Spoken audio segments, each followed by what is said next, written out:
What is going on, Toilet Tribe? Thank you for joining us on this early for me Thursday afternoon. We are doing a podcast regarding the 2022 Rams offseason. Joining me today is our distinguished guest, Jake Ellenbogen. Is that how I pronounce it? Did I pronounce it right? You got it right.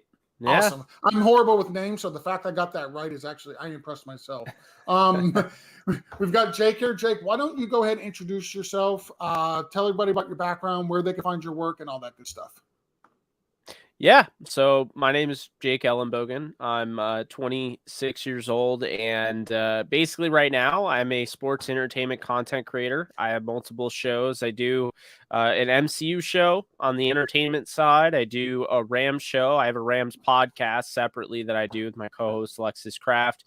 And I have a YouTube channel which I cover the LA Rams. I cover the New York Jets as well. And I have a talk show in which it's pretty much an open forum. People ask, any sort of questions and whatnot. And we talk about all sorts of stuff. So that's pretty much what I'm up to. You can find all that at JK Bogan in the link tree in the bio. And yeah.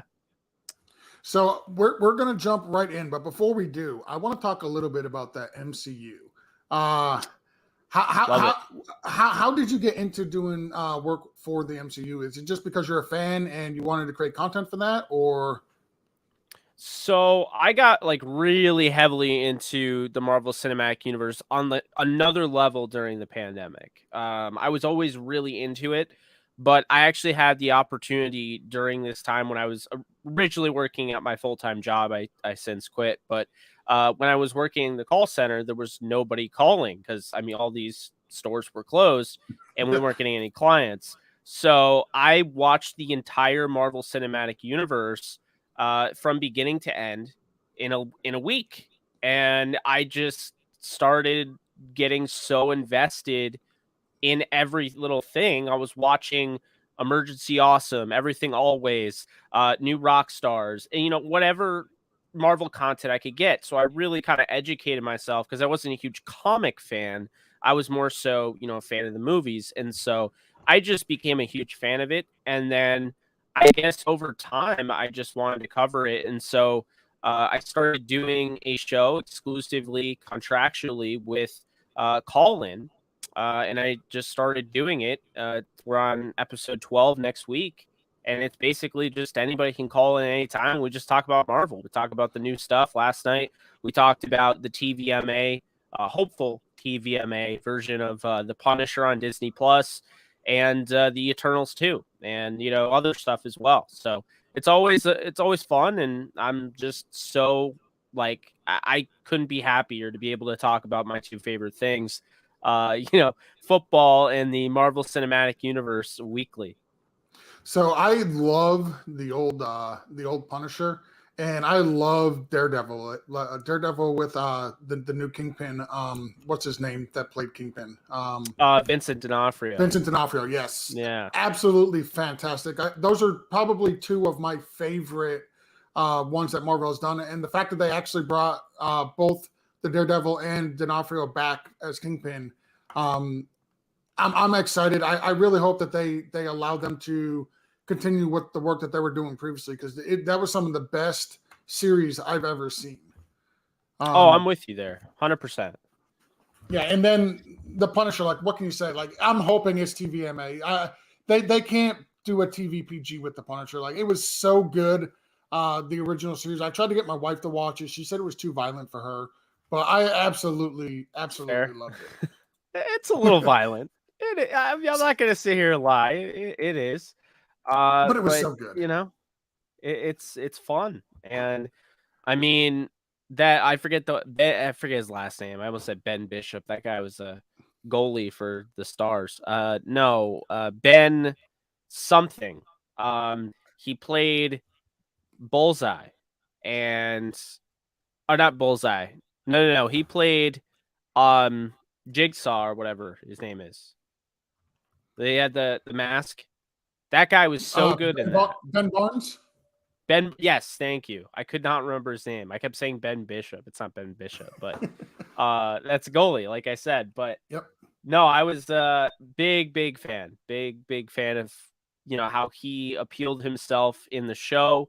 I'm a fan of how, they threw in a little Karen Page in the show.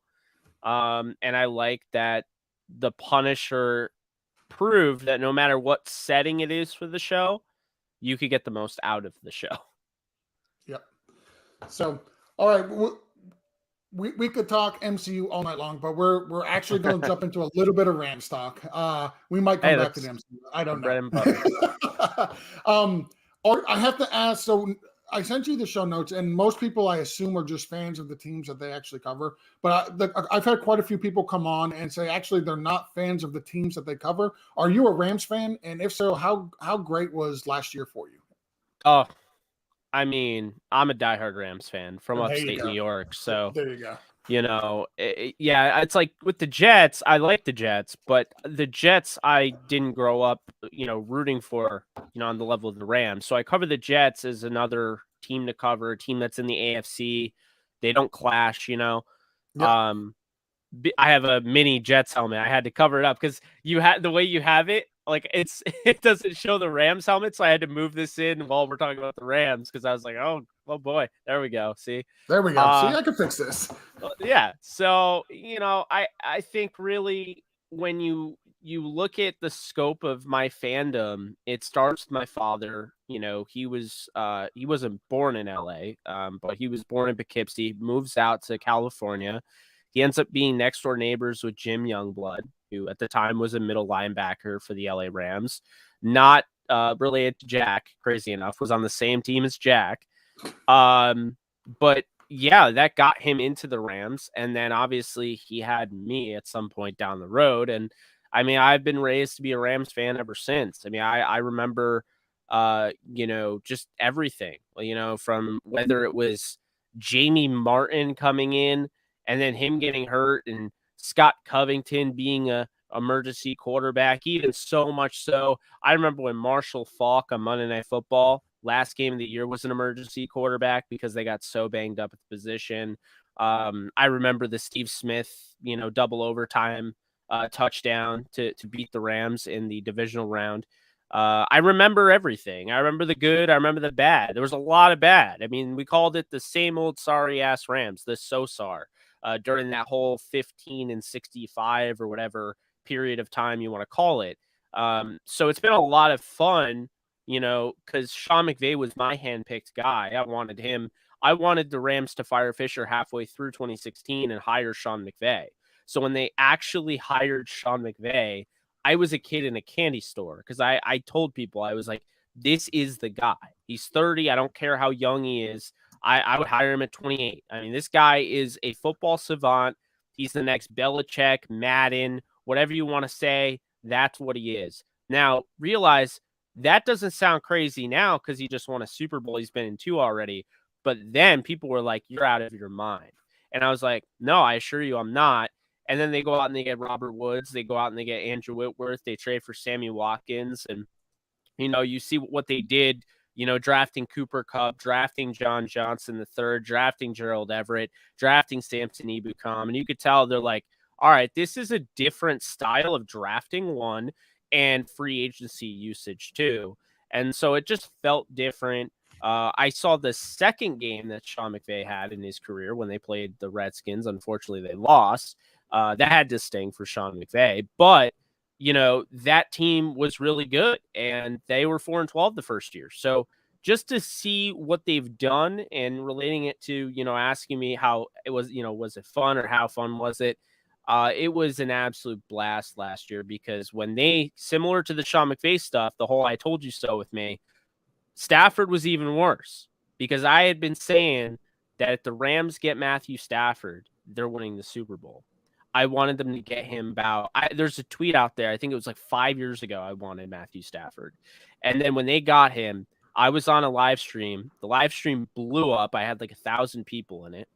Wow. And I just flat out said, I was like, look, Rams are going to win the Super Bowl. Like, no doubt about it. They went out, they got Stafford. He was the missing piece. It's not to say they couldn't have lucked out and maybe won one, stole one with Goff. But I mean, I really feel like Stafford, they needed a guy like that. And last year didn't surprise me, but when it happens, when it all comes together, like how you say it will, it's just amazing. And it couldn't have, like, there are certain videos that are on my YouTube channel that could not have aged any better. We'll just say That no better feeling, right? Than having a listen. I said it then, and it happened. No better feeling.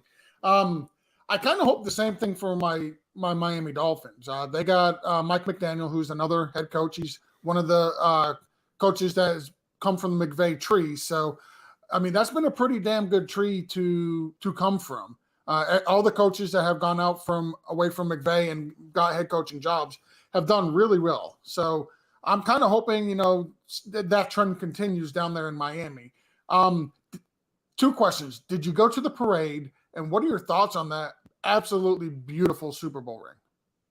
Oh, the Super Bowl ring's great. I love that it has a removable top, and I just thought that the attention to detail was phenomenal. Unfortunately, I did not go to the parade.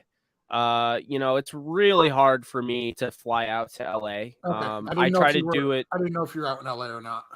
Yeah, no, I live in upstate New York, so Okay. it's a cross country trip for me.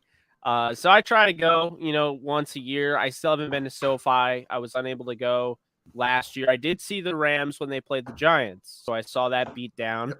I also saw the beat down 2017 where they beat the Giants 51-17. So, I've seen the Rams every year with Sean McVay, except for the year with COVID. No one saw them that year. So yeah, nobody.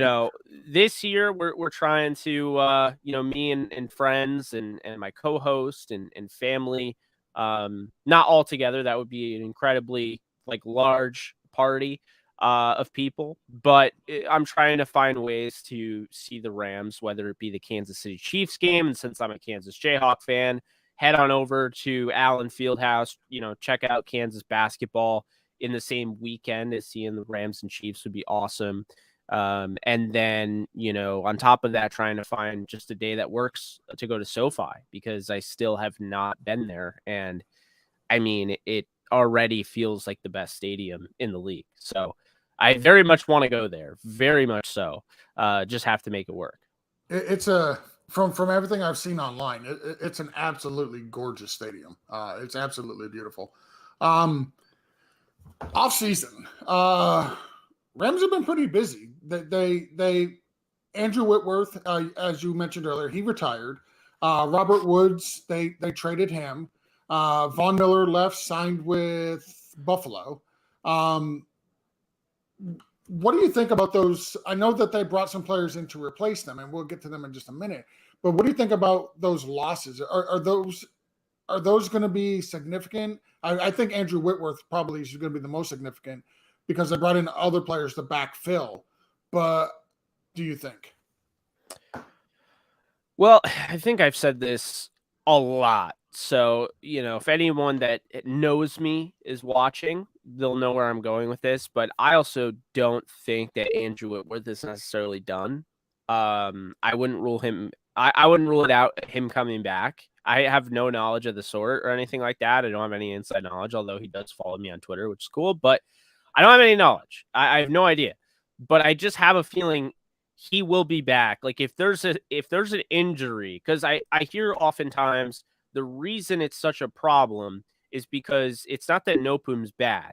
Nopum's good, and they like him a lot. I like him a lot. I interviewed him at the Senior Bowl back when he was coming out of TCU. But I'll say this, and it's what everyone says. It's not Noteboom being bad. It's who's behind Noteboom. And I still think they have somebody in Alec Jackson who they really like, and he played pretty well last year in 2 opportunities. But, obviously you don't have the depth without Whitworth. You're losing a key component, and the leadership. And he's out there. He's in camp right now. He's coaching up Logan Bruss, their new right guard. He's out there. He's doing all that. And he just signed a deal with Amazon and all that. But I'll tell you right now, if anybody goes down and Whitworth has a chance, he's looking at this team and he's like, man, they need me. And they're this close to getting ring number 2 back-to-back. I think he comes back. Now, here's the thing, okay?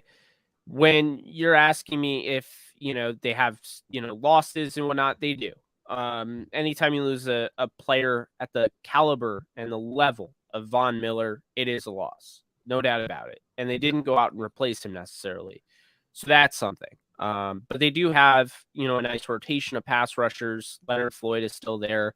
And they have Terrell Lewis, who they invested a third-round pick in. They have Justin Hollins, who's a former fifth-round pick by the Broncos, who was playing great football before hurting his pectoral. But, when you look at what they added, and obviously, again, like, I love Robert Woods. Love him. One of the nicest guys I've ever met. And he's just such a breath of fresh air for the Rams. Guy that would do it all. Titans are getting a real one. But, I understand why they traded Robert Woods, because he's very similar to Kupp and Van Jefferson. So they wanted to diversify the receiver room. So they go out and get Allen Robinson, who is the best bargain in all of free agency. To get a guy at that level at $15 million, half as much as what your guys are paying Tyreek Hill. I mean, I think you take that any day. He has a bad year. Maybe he was checked out. Maybe he was battling COVID. Maybe he was injured. Who knows? I've always said he checked out. I've always said he didn't want to be in Chicago. That team, he knew going in, that team had absolutely no chance at winning. He didn't want to be there. They franchise tagged him. He didn't want to play on the franchise tag. I think he checked out the entire last season. It seems that way. And I don't. You always have to be careful, because it's like, you don't want to say a guy quit, but at the same time, I think it's justifiable, because where are the Bears going? Like, I feel like they have a chance to be the worst team in football this year. And, you were in the Matt Nagy offense, which is like, I don't know what I'm doing, but I'm holding a playbook. So we'll make something out of nothing. Hopefully it doesn't work. And so, I think Allen Robinson being with the Rams, I mean, I have the bold prediction. I've gone every show, whether it's Sirius XM, my show, any podcast.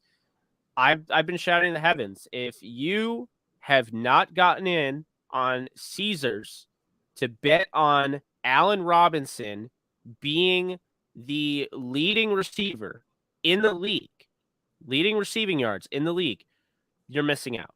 It's 10,000 plus 10,000 odds right now.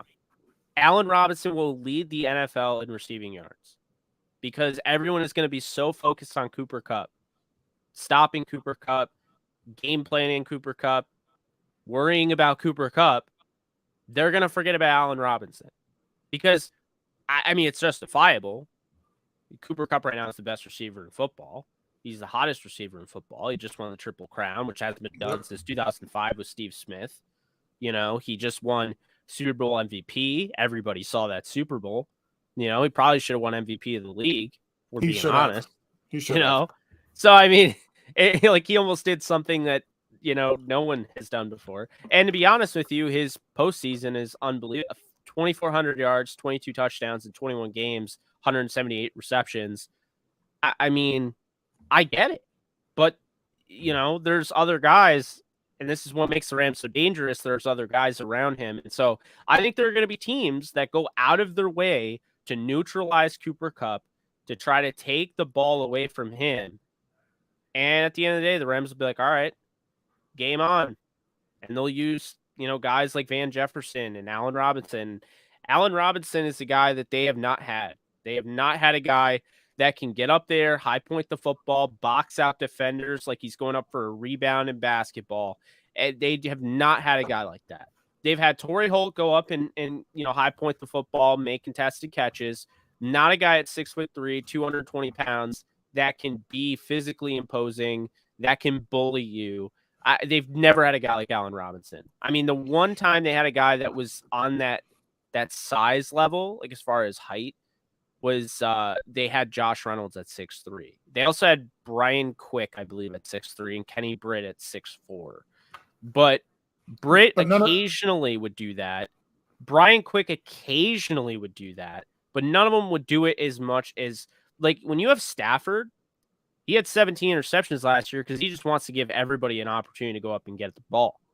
Yep. Now you got Allen Robinson with Stafford's trigger-happy mentality it's just a bonus. And I think that's what they were doing. They were curating the offense for him, and they were diversifying their wide receiver room. And so I think while they did lose guys, getting him, getting Bobby Wagner, I mean, I think they were already so good, but I think they're going to be better this year, believe it or not.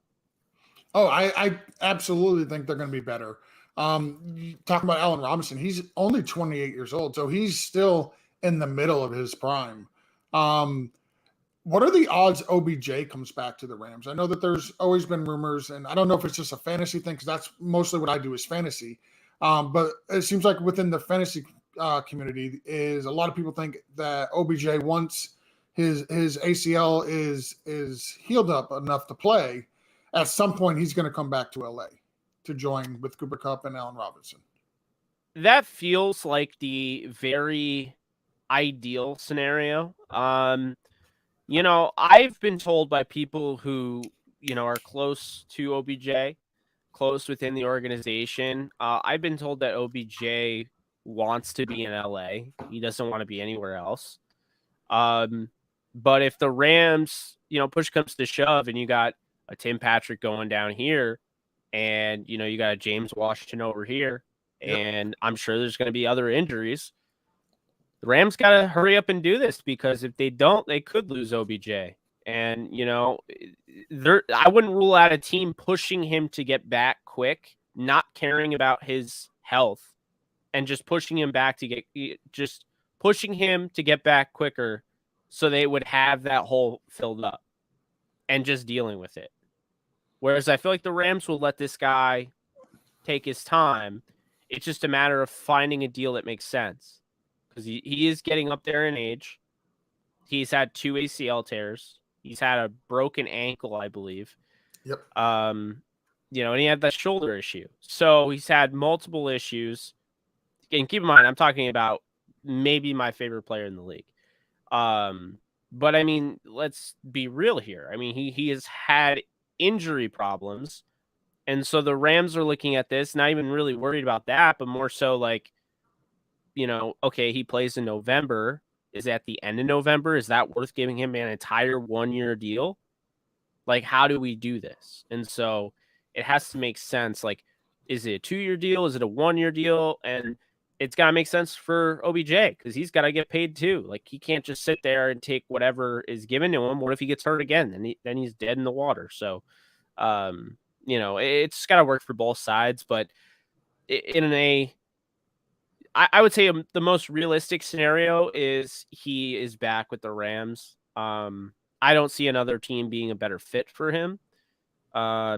Watch out for the Bills because he is best friends with Von Miller, and I know he's been recruiting him hard.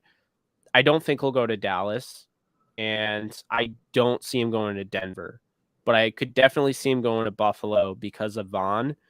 I still just don't see I don't see him leaving LA, but if he does, it'll be just like him just saying, you know what, I'm going to bite the bullet. I played in New York. I played in Cleveland. I want to play with, Vaughn again. Let's go to Buffalo. They're on the same level as the Rams as far as talent. Let's just do it. We'll have Josh Allen. It's all good. Like, I could see that. Yeah, it's easy to say, okay, I can go to Buffalo because they got Josh Allen. Like, it definitely helps that they have a top 5 quarterback in the NFL, and it doesn't hurt that his best friend is there also. Yeah. The draft. So the Rams are notorious for trading all their draft picks for proven assets. It seems to be, well, clearly it's a winning method because, they just won the Super Bowl. So is that something that you think that they will continue to do?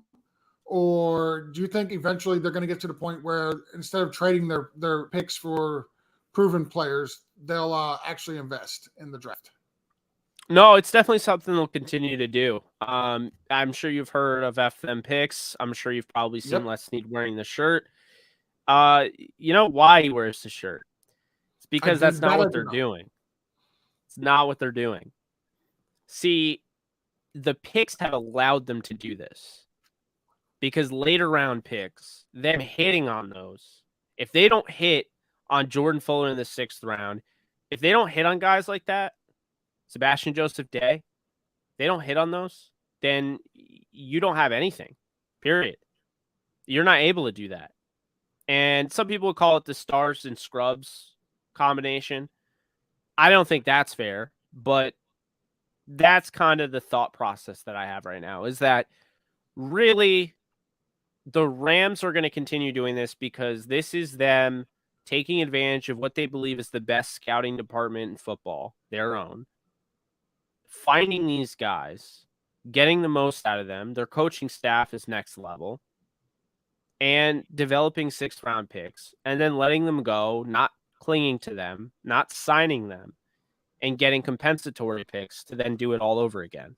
That allows you to trade your first, second, and sometimes 3rd-round picks. It allows you to be players in every single blockbuster potential move.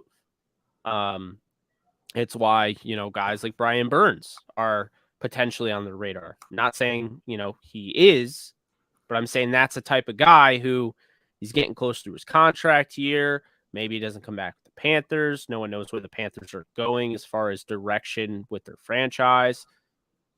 I mean, it's something to think about. When you talk about a team that's willing to just go out there and do it. And we saw it in LA, with the Dodgers. They went out and they got a star pitcher and a star infielder. We see it in LA. Like the Lakers went out and got Russell Westbrook. Like they are around all of that now. They have to compete. And I mean, it's worked out well. They're the 2nd most valuable NFL franchise, in the league. So, I mean, listen, you cannot argue with the results, right? Like the results are exactly what you would want the results to be. They are the defending world champions. And sometimes when you're taking these early round picks, like not every single early round pick is going to hit. You are going to miss. So I like the idea of if you could trade a first for a proven player, like when they went out and traded for Jalen Ramsey. Like Jalen Ramsey was one of the top, if not the top cornerback in the NFL, and it's a prime position. So trading, 2 first-round draft picks for Jalen Ramsey, that to me made sense because, yeah, you could draft a cornerback, but you don't know if he's going to be nearly as good in the NFL as Jalen Ramsey. And you also don't know if, he's going to hit at all. He could just be a total complete bust like Noah Igbenogany is down in Miami, who they spent a first-round draft capital on.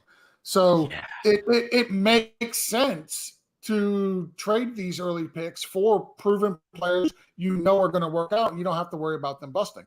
The only problem I see is can you get everybody under the cap? And even though the cap's malleable and it doesn't really exist, I think that's the toughest part that the Rams, and they've handled it extremely well, is trading for all these superstars and then getting them to fit underneath the salary cap. No, it's absolutely true. And, the Rams are also learning, as crazy as that sounds, winning a Super Bowl, being in 2 over the last 5 years, Rams are still learning. This is still a team that paid Jared Goff too early. This is still a team that paid Todd Gurley and watched him deteriorate overnight. Right in front of your eyes. Yeah, this is still a team that their first move of the Sean McVay Les Snead era was to sign Alec Ogletree to a long-term deal in which he didn't even last a year before they traded him away for, I don't even remember what they got in return because it wasn't much.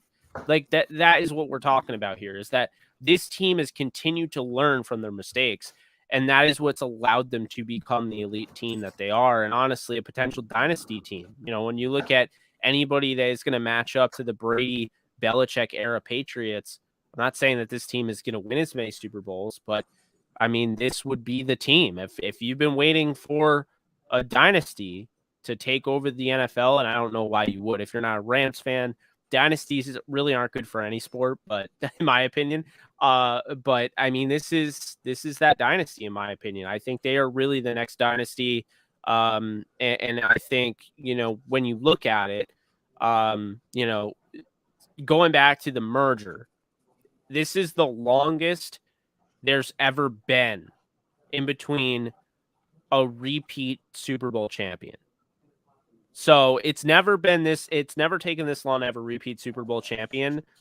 Would not be surprised that this is the repeat Super Bowl champion. So just for reference, they got a 4th and a 6th for Alex Ogletree and a 7th. Completely forgettable, but that Yeah. I looked it up while you were talking. Yeah, they signed him to this huge, massive contract, and then they traded him for a 4th and a 6th. So let's talk a little bit about Matt Stafford. How much pressure is there for him to repeat? And also, well, I'll ask that question next. How much pressure is on him to repeat? Well, it's weird because Stafford has always been under pressure, probably more pressure to get to the playoffs with the Lions than he is now, in my opinion. I think he's just so ready for this moment. He's had all this pressure, and it's like, for what? He hasn't had good enough teams to really do anything with those teams. So, I mean, at the end of the day, it's like, it didn't matter if he threw 5,000 yards. Didn't matter if Calvin Johnson set records. Yeah, it didn't matter because that didn't turn into a Super Bowl. And then this year, his first year, he leaves the Lions and he goes and wins the Super Bowl. I just feel like, honestly, all the pressure's off Stafford. You won one now. You've already proven everyone wrong. Now it's just fun. It's not even like pressure. It's just like, I can't wait to do this. Like that is the only vibe I can expect out of Stafford moving forward is not pressure. It's that I've already proven myself. Because everyone was saying that I'm stat Padford. Everyone was saying that I can't win playoff games. He went from 0-3 to 4-3, like overnight. Yeah, I mean he's got to be thrilled coming into work every day. Like not only is he out in LA, but like going from the Detroit franchise to the LA franchise is completely night and day. One of my favorite videos of Matt Stafford is from NFL Network. It's that one where I forget who they're playing, but the Browns. The Browns. He gets sacked. He hurts his shoulder. And then for some reason, the Browns called the timeout, which gave him enough time to get back in and throw a touchdown at the end of the game. Like, that is a dude that is going to be able to rally, just absolutely be able to rally any teammates that he has just on sheer toughness. Do you think Matt Stafford is a Hall of Fame quarterback? Because I think he is. He's 12th all-time with almost 50,000 passing yards. 12th all-time in career touchdowns. He's 53rd all-time in interceptions, which I know we don't want to talk about interceptions, but he's so low on that list. And, like, after this season, if he plays 17 games, he's easily going to move in the top 10 in 2 of those categories, touchdowns and yards. Like, I think he's a Hall of Fame quarterback already, but what do you think? Oh, I think he definitely is the way people talk about Phillip Rivers being a Hall of Fame quarterback. Oh, yeah. I would rather have Matt Stafford. Yes. Yeah, I mean, I think it's really funny, actually, the degree, I guess the duality of those two. I mean, on one hand, it's this, Phillip Rivers is just this competitor, and he played for so long, played so well, and it was like, okay, well, he didn't win anything. But then you get on Stafford, and he was such a nice guy, and he was a competitor too, and he played so well, and yet you always get on him. It's honestly, I can't even imagine what Stafford did to deserve some of the hate he gets, because it's just unorthodox. I really haven't seen media members hate on a guy as much as they did with Stafford. I mean, it was when the Rams got him, it was, how could you trade the quarterback that led them to the Super Bowl for a guy that can't win a playoff game? And then he turns that team into the Super Bowl champion overnight. Yep. I mean, when they had the 3-game losing streak, it was like all those, media pundits who were all over Stafford were like doing victory laps. It was really bizarre to watch how many people were just rooting against him. And I think for, obvious reasons, I mean, regardless of how you feel about him, people don't want to be wrong. So I think a lot of it was ego. I don't know how you stroke your ego now, but there's still people. I mean, think about the ESPN quarterback list. He was 6th coming into the year, and he ended up 6th on the list after the year. And I just don't know how you look at his accomplishments and what he did with the Rams in his first year, and he didn't get better. I mean, Burrow's ahead of him. I mean, he beat Burrow in the Super Bowl. I just there's an unfair standard with Stafford that I don't see with Phillip Rivers. It's 2 things. I can tell you what the 2 things are. It's A, it's the backwards hat, and B, it's the flat bills. Like, I'm somebody who's older. I'm 41. It's the flat bill hats. It's the backwards hat. That's why these older media members can't stand him, and they're so critical of him. That's the only thing I can come up with. I mean, I wouldn't rule it out. I wouldn't rule it out. Yeah, But it's crazy. I mean, he had to, like, yeah, he had Calvin Johnson, and Calvin Johnson, top 5 all time wide receiver, absolutely no doubt. But like, he had no defense at that time. Not the Rams. I'm sorry, the Lions were just horrible teams year after year after year, and they're slowly moving in the right direction right now. I like what they've done the last couple of years, but they're still not a very good team. Like, I don't understand how you can hold that against the quarterback. The quarterback, while it's the most important position on the field, he can only do so much. If he's going out scoring 30 points a game, but the defense is giving up 47 points a game, and I know I'm exaggerating, but like there's nothing the quarterback can do about that.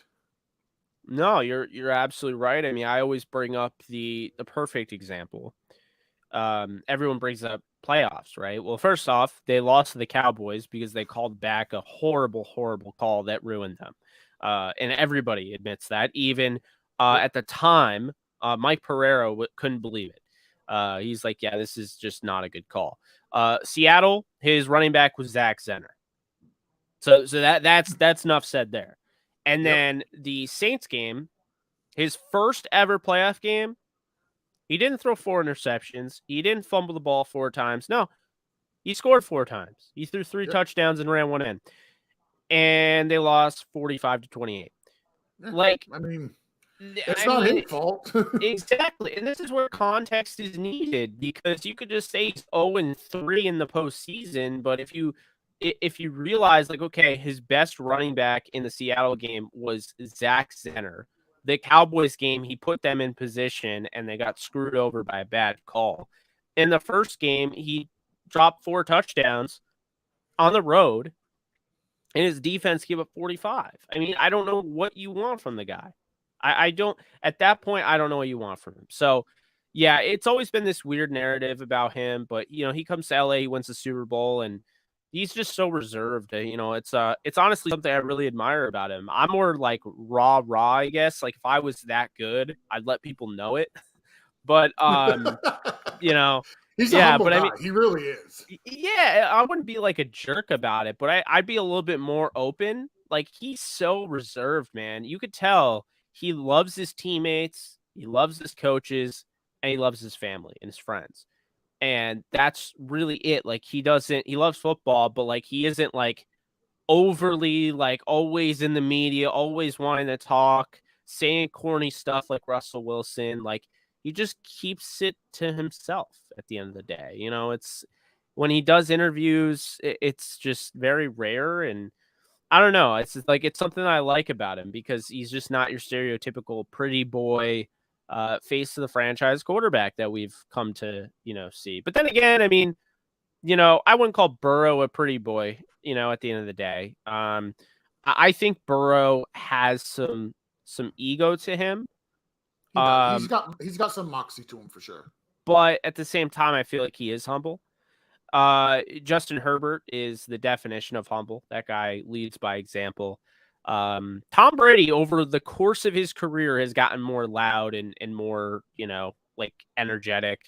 Aaron Rodgers, kind of the same deal. Patrick Mahomes has gotten very cocky, and you could see that the way he throws the ball now. Yep. And Josh Allen, I think, is just a combination. I think you're looking at, kind of with Josh Allen, he's very similar to Matthew Stafford as a thrower of the football. So, I see that. I see a lot of these players like Lamar Jackson. I mean, he's pretty, humble. He's not really a loudmouth for how flashy he is too. That's surprising to me. Yep. But that's just something I really like about Stafford, is that he's more like reserved. Like, he's not, and even if he was a loudmouth, like, that's fine. But you do get bonus points, at least in my opinion, just having your own personality, not being a cookie cutter version of, insert quarterback here, and I just think that's a cool thing with him. Because obviously, I mean, he's fantastic. If he wanted to, be yelling all over the field like Rivers used to do, because I mean, they'd have him just screaming for no reason. I mean, he'd have every right. So Jared chimed in. I pulled it up here. Aaron Donald is what he says. And there was talks about this offseason that Aaron Donald might retire. Do you think he came back this year? Do you think this is going to be the farewell season for Aaron Donald, or do you think he's going to stay a few more years? I hope he stays a few more years because I like great players, except for Tom Brady. Outside of that, I love great players. So I don't want to see Aaron Donald leave. He's a fantastic player. He's one of the best to ever do it. But he hinted that he might retire this past offseason. So I want to get your opinion on that. Yeah, I mean, I feel like that was really a ploy to get a deal, and it worked. Yep. You know, I don't know. I don't really think he was ever going to retire. It isn't to say he won't retire at some point. Obviously, he's going to retire at some point. But, yep. I mean, I think they got another 3 years out of him on this deal. So, you know, I think he'll hold up his end on the deal. I don't think he's going to retire before the deal's over. And also, keep in mind, you know, people would look at it, oh, they won again. There's no need for him to do it. I think there's more, because if you think about it, like Donald wins the first one. If you walk away after the first one, okay, that's it. But you win 2, and now you start to think, who can stop us? Who's going to beat 3? us? Can we? You know, I could get 3. I can get 4. Yep. I mean, I got 5 fingers. I could be wearing, you know, rings all over. You know, I can have that picture of Tom Brady when he's got 1 on each finger. That could be me. Yeah, exactly. Which looks absolutely obnoxious, but it does. I mean, like, come on, how? In what scenario would that be acceptable to walk around like that? At the ring ceremony, Brady. That's it. That's it. That is absolutely it. But, you know, I just think, like, I'm not saying they'll win 5, 7, whatever. I mean, I think they are the next dynasty. I think in the next 5 years they'll win 3. You know, I think Stafford in his contract will win 3. So I have them winning 3 to 4 Super Bowls. But that's over a 5-year span, you know. Which is fair. That's fair. So, you know, I mean, I don't know. And that's including, keep in mind, that's including the one they won. So, you know, over a 6-year span, technically. But with Donald, it's like, if they win again, there's no chance in hell he retires. And if they keep winning, I think there's even more of a chance he continues to play. Because I think he's somebody, like, if they lost the Super Bowl, I think he'd be more likely to leave. Yeah, I see that. But he's got that first taste. He knows what the taste of victory, the ultimate victory, tastes like. So, yeah, he I think he was going to come back. I wanted to get your opinion on that. The other thing I'm wondering about is the running back situation out there. You got Cam Akers, who, granted, against really tough defenses, came back super early from a torn Achilles, the earliest anybody's ever done it. And then you got Daryl Henderson, who I've met. Daryl Henderson, he's a really nice guy. I think he's been a fantastic fill-in for Cam Akers, and I wish we could get a season with both of these guys 100% healthy. But how do you see that backfield shaking out? So I think the Rams are really, really high on Cam, but I just feel like Daryl Henderson is just the better overall back. Maybe he doesn't have exactly what Cam has, like, as far as in his arsenal, but there's a lot of misconceptions out there. You know, Daryl Henderson is in the power back, Cam Akers is. Henderson averages more before the carry, which means that he's better with his vision. Yep. You know, he averages more yards per carry in general. He averages more yards after contact. You know, that's the thing, is that there's a lot of misconceptions based on his size. He's a better pass protector. Cam Akers, I think, is the best receiving back of the bunch in LA. But, I mean, who's more likely to be on the field? The guy that can keep the quarterback upright on third down, or the guy that can't? You know, I think Cam Akers is going to be in for a solid season, but I think that they, make no mistake about it, will have a split role. If Henderson stays healthy, he's very much going to be in play to have a big role this year. And what people forget is, like, oh, well, you got to put Henderson on a pitch count because, you know, he keeps getting banged up, and Cam Akers. Why would you not put Cam Akers on a pitch count? Exactly. I mean, he just tore his Achilles. He, you know, in his first year, he had the football go into his chest, and he's had all sorts of injuries early on in his career. So I don't get that. He had an ankle issue in the playoffs that he played on. I mean, he was really good in the playoffs, so we're not knocking him there. But Yeah. a year ago, but I just feel like there's a lot of this stuff out there about Daryl Henderson that's just flat out wrong because of his size. Like I remember because they had Sony Michel, and Michel looks big on TV compared to Daryl Henderson. People just assumed he was the better power back, when in reality, if you look, it's not really true.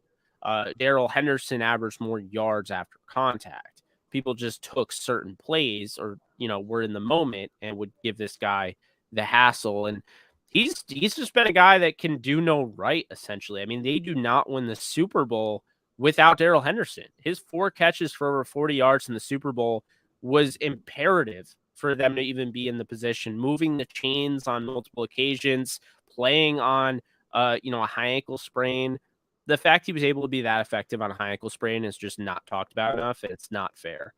Henderson came through in a big way, and the hope is Cam Akers can be the guy that they want him to be. But it's not that I'm hating on Cam Akers, is that I'm hating on the concept that Daryl Henderson is is not his equal right now.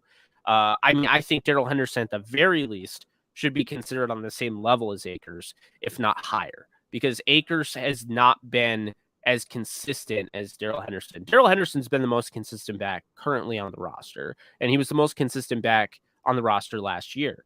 If you look at efficiency, Daryl Henderson has been efficient. When you want to bring up things like, well, the first 100-yard rusher last year took until week 13, that was Sony Michel. I'll bring up, well, Daryl Henderson could have had it the game he had 89 yards, was taken out against Houston because they were blowing them out. Daryl Henderson could have had the same thing against the Giants. He could have had the same thing against the Cardinals. The problem is the game script changed. They went down 21-0 because Sony Michel fumbled that throw in 20. So now all of a sudden they can't run the ball the way they want to. That's the thing you got to keep in mind, is that they don't let Daryl Henderson get 25 carries a game. They don't treat him like a bell cow, and that's fine. But let's not just discredit this guy. He may not be back with the Rams. They're probably going to get a comp pick for him. They're probably not going to sign him to whatever deal that, he wants, and that's fine. But, while he's with the Rams, we got to realize, like, this guy he's not Tony Pollard, but he is like Tony Pollard in that Tony Pollard is the better back in Dallas. And I feel like Daryl Henderson, same school, by the way, Memphis, is just pumping out running backs. Yes, they are. He needs to get more respect.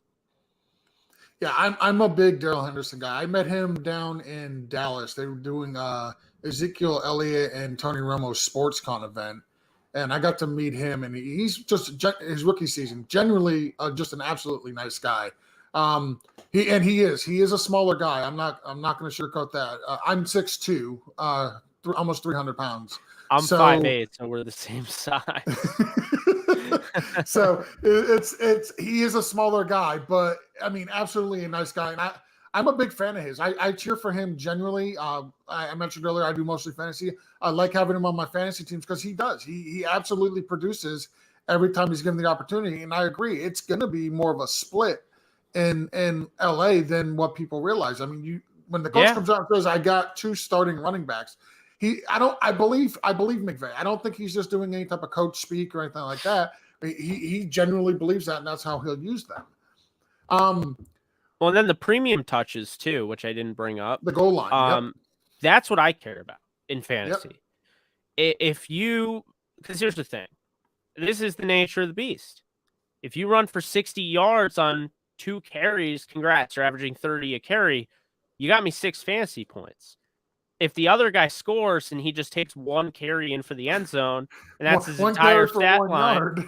Yeah, I mean, he just matched you. You did all that work, and he just matched you. So, I mean, that's kind of how it is. And so with Daryl Henderson, and this is again the funny thing is that Cam Akers, he's the power back, he's the better back, he is the more vicious. He's like, none of that is true based on the statistical output of these two.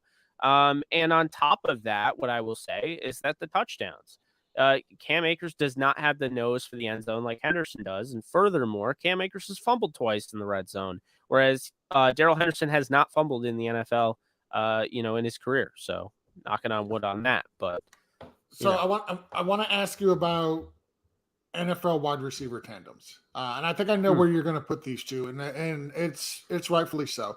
But Cooper Kupp and Robinson, where would you put them amongst NFL wide receiver duos currently in the NFL? So you got Devontae Adams and Hunter Renfrow, Tyreek and Jalen.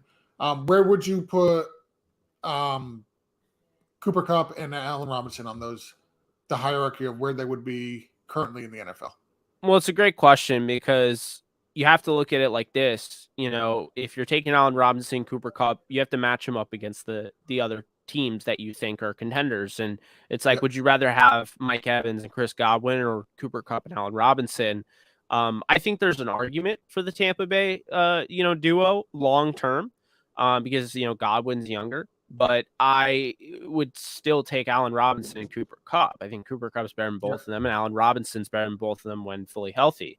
And what he's done without a quarterback like Tom Brady. So, but I mean, not even close to Tom Brady, not even remotely close to Stafford. So I would take them over them. And then you look at the Dolphins and you're like Tyreek Hill and Jalen Waddle. I'm a big fan of Jalen Waddle going back to Alabama. Big Alabama fan. He was my number one receiver that year. I think when you look at that, I mean, obviously I think Waddle and Hill long term makes sense. But if we're talking right now, Kupp and Robinson, then you look at the Bengals. I would take them over. Yeah, you look at the Bengals and, people will bring up Jamar Chase and T. Higgins. I think people are trying to put T. Higgins in a tier that he's not in. I'm sorry. He is not a top 10 receiver. He might be top 20, but he's not better than Cooper Kupp and he's not better than Robinson. And I think there's a lot of things that Jamar Chase does where I think people are really quick to put him among the top guys. And I'm a big fan of Chase. But he's not the blocker Cooper Kupp is. He is not the route runner Cooper Kupp is. He's more explosive.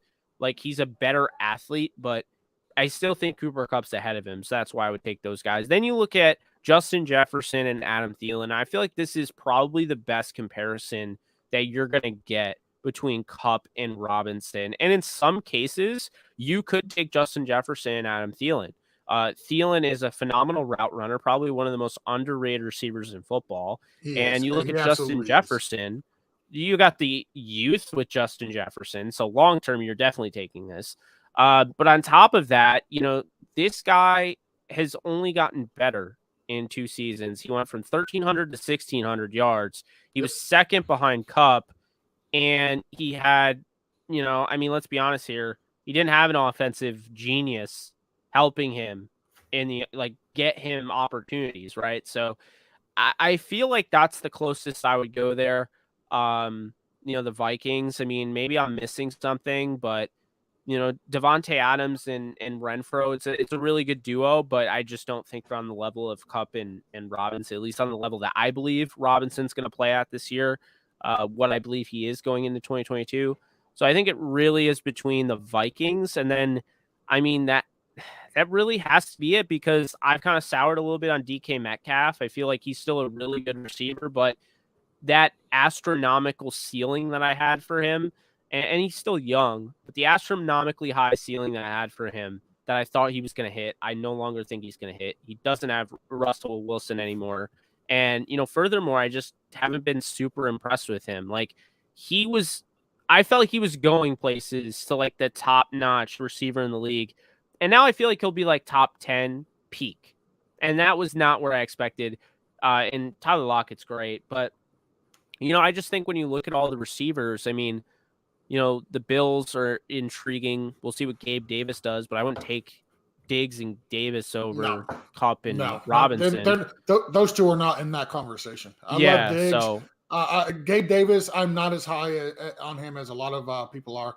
But they cannot enter the discussion with Kupp and Robinson. Absolutely not. Yeah. See, that's the thing. So I think it's really between the Rams duo and the Vikings duo. And, maybe you could sprinkle Tampa Bay in there. Obviously, they'd have an argument. Yep. But after that, I just don't really see. It's not that the position doesn't have a lot of talent, because there's a lot of talent all over the league at that position. Yep. But I just don't see anybody that competes with Cooper Kupp and Allen Robinson the way, Justin Jefferson and Adam Thielen do. I would say they're 1-2, and I don't care where you put them. I would probably put Kupp and Robinson number 1.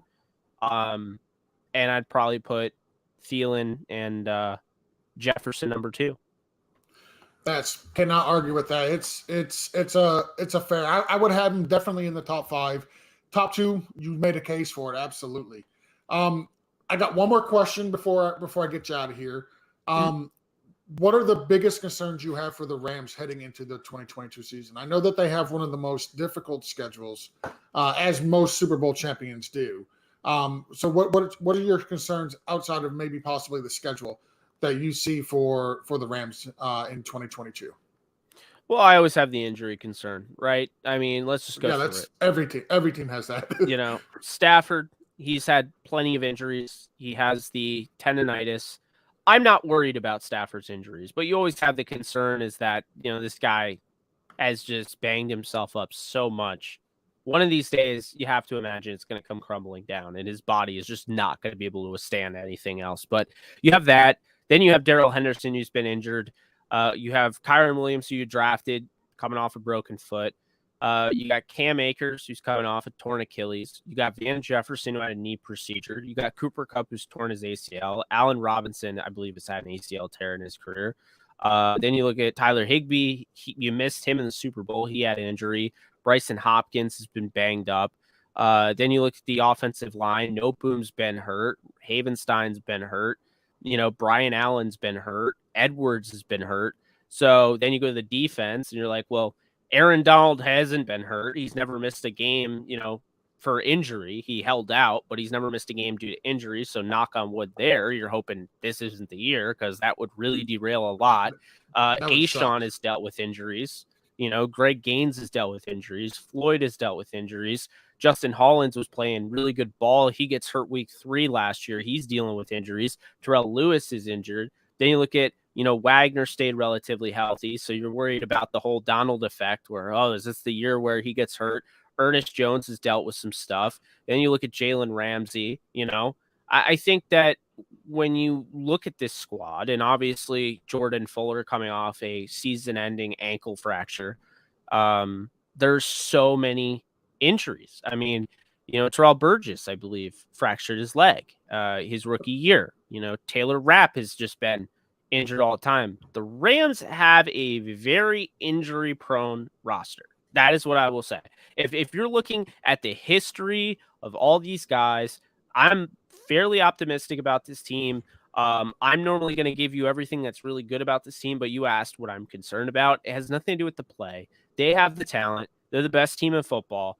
But if you're looking at anything, look at the history of this team injury-wise. Now, I'm not saying it will plague them, but it's always something to keep in the back of your head. When I just named off almost the entire roster, at least the entire starters, and all of them have significant injury history, I mean, that is obviously the biggest cause for concern, because it's not just, every team gets hurt. It's that, well, the Rams have a bunch of guys that have torn ACLs, and they have 2 guys that are the more knock on wood guys, I like to call them, and Donald and Wagner, who haven't had, injuries like that. So you're like hoping, well, this is the year to have it. You're hoping that's not the case. That is a little concerning. I don't think it's the end of the world. I don't think that, all that, but I also didn't bring up the depth, which also, they've been banged up in the depth, perspective. I mean, Jacob Harris just strained his groin in, camp. Tutu Atwell missed all of last year as well. Harris is coming off a torn ACL, so there's a lot of injury history. And I understand a lot of football teams are going to have that, but the Rams seem like they have more than most. Yeah, the Rams have a lot. I just don't feel like that's really talked about, because I feel like it's just conveniently like, let's just hope they don't get hurt. Like, that might not come up. Like, let's not talk about it unless it does come up. They're on like that type of, okay, if it happens, we'll talk about it. If not, let's not bring it up. And I just did. So knock on wood that hopefully it's an injury-free season. I don't want to see nobody really get injured. I said that was the last question. I lied. I got one more, but this one's a quick, simple one. Give me a team record prediction for the end of the year. I'm gonna go with 14-3. I went with 15-2 last year, and I felt like they really were headed towards that before the 3-game losing streak. A lot of stuff happened. Woods tearing his ACL was huge, all that. But I think 14-3 is good for this year. You're gonna lose at least 3 games, right? It's a very tough schedule, but on top of that, it's an NFL schedule. This is not college, so you're not likely going undefeated. You are going to have to play the Niners twice, who are 6 or 7-1 against you. They're very good too. Yeah, they're going to be good again this year. And that's the thing. So the Niners, you haven't beaten the Packers and Sean McVay / Matt LaFleur's tenure. When those two have been coaching against each other, you haven't beaten the Packers.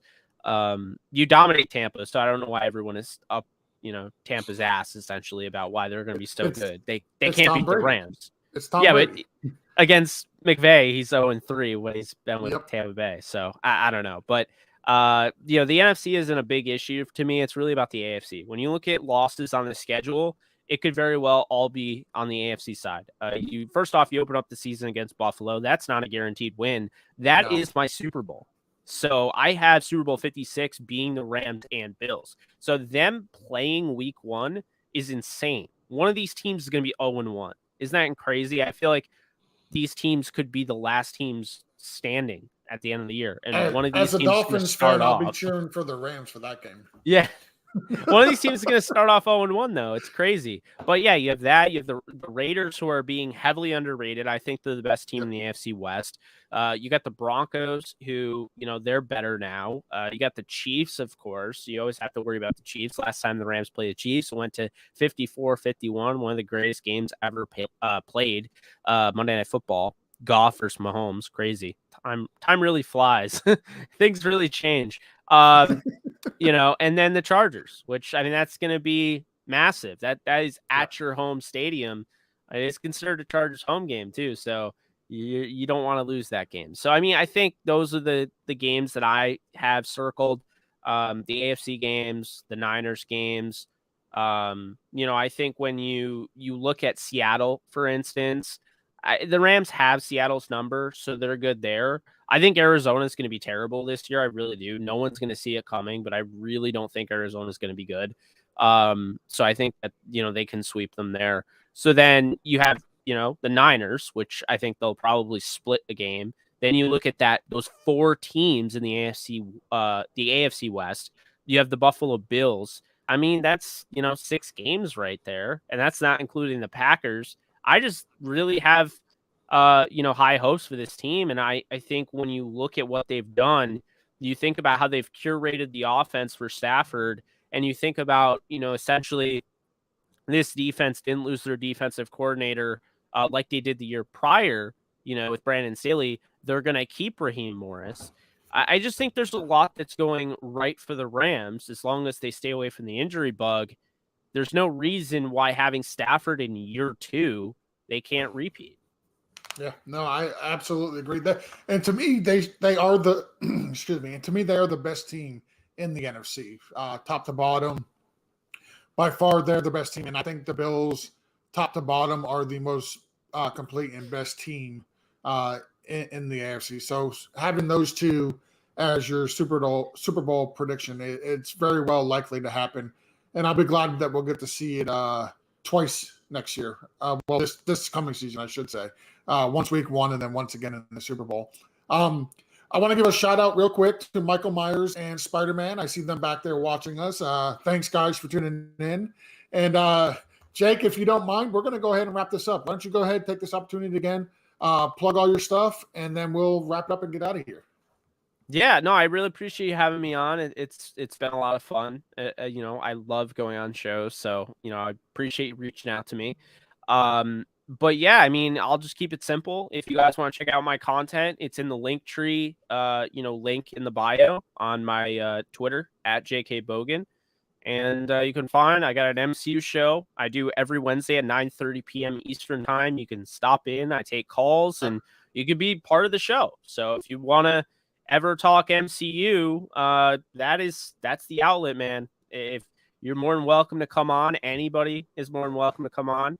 And then on top of that, I have a Rams Edge show that I do. And I mean, I do it all on call in. And then I have my Downtown Rams podcast I do with my co-host Lexus Craft, and then my YouTube channel, which I cover the Rams, Jets, and have a talk show in which I talk about sports and entertainment. So that's me. You can follow me at JK Bogan and get access to all that. Awesome. And I will be checking out the MCU show for sure. That I'm actually very excited about that. Again, Jake, want to thank you so much for coming on. Appreciate your time, and I hope everybody who was watching this, they learned something, and let's get out of here. Thanks again, Jake. I appreciate you coming on. Absolutely. Take care.